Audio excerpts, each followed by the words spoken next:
আপনারা হয়তো ভাবছেন যে অনলাইন ফর্ম ফিল আপ হচ্ছে অথবা অফলাইন ফর্ম ফিল আপ হচ্ছে, তাহলে আপনাদের কোনটা আমাদের জন্য কোনটা প্রযোজ্য।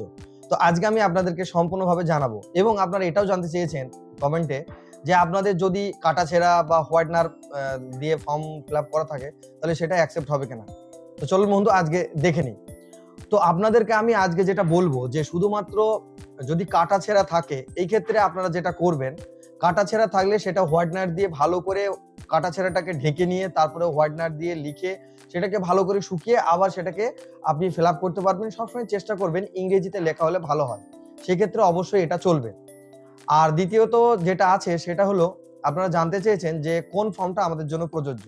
দেখুন, যারা যারা বাড়িতে আছে তাদের জন্য অবশ্যই অফলাইন ফর্মটাই প্রযোজ্য এবং যারা বাইরে আছে তাদের জন্য অনলাইন ফর্ম। এবার এটা সিম্পল ভাবে আপনাদের আমি বলে দিলাম।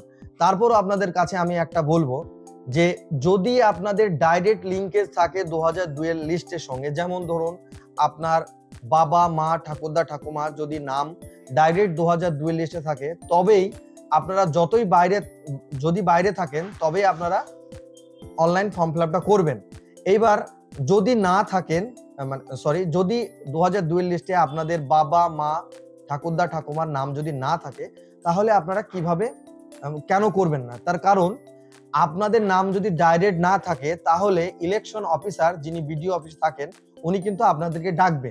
সেহেতু দেখা গেল আগামীকাল ডাকবে, অথচ আপনাকে আজকে রাতে বিএলও ফোন করে বলছে যে দাদা আপনার ফর্মটাকে ফিল আপ করতে হবে, ইয়ারও সাহেব আপনাকে ডাকছে, আপনি চলে আসুন। সেই ক্ষেত্রে আপনি আসতে পারবেন না।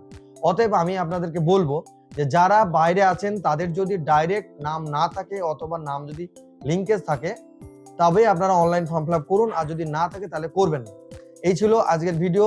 আর আরেকটা বিষয় বলি, যদি কাউরির যদি আধারের সঙ্গে ভোটারের নাম মিল না থাকে তাহলে সে অবশ্যই অফলাইন ফর্ম ফিল আপ করবেন, কারণ যদি মিল না থাকে তাহলে ই সাইন ফর্ম হবে না। আশা করছি বুঝতে পেরেছেন এবং যদি অসুবিধা হয় তাহলে আমাকে কমেন্ট বক্সে জানাবেন। Thank you.